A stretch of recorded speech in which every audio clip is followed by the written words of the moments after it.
As a weight loss specialist, I'm very excited at this point of time with all the new tools that we have in managing a chronic condition like obesity. So of course we know that we've had surgery for quite some time, and then follow that endoscopic options like balloon or endoscopic sleeve gastrectomies. But more recently, there has been an increase in number of medications which have been starting to increase efficacy when it comes to weight loss. So with the medications, we're talking about the semaglutides or the liraglutides, which are GLP-1 inhibitors, which are starting to show quite a lot of promise in terms of long-term weight loss. And we're talking about 12% to 15% of total body weight loss if used in the long term.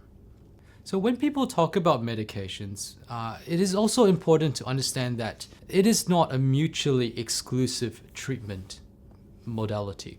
So I think as a weight loss specialist, I have the ability to marry different treatment options at different times of patient management or their journeys. So when you look at patients with a BMI of 25 to 35, I personally feel that that's where, bang for your buck, a lot of the medications can be very effective. So medications help you to manage hunger and cravings while helping you lose weight. And if you can step up your level of exercise and dietary change in between, using the medication in the long term will help you achieve reasonably good results. In the BMI 35 and above, this is where I feel that surgery has an advantage over medications. In that group, you do need a reasonable amount of weight loss. For patients above a BMI of 35, I still feel that bang for your buck, surgery is going to offer you the most sustainable and long-term weight loss benefits when compared to medical therapy. This is not to say that medications are not useful in the general algorithm of management.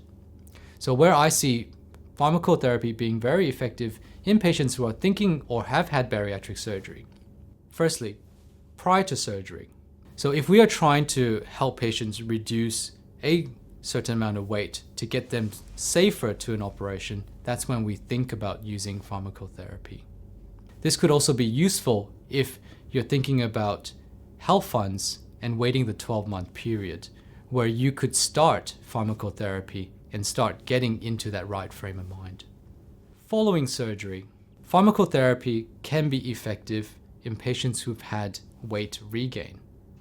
So as a means to curb that weight regain and help buy us time in adjusting lifestyle and diet, we often can utilize pharmacotherapy to help with that process.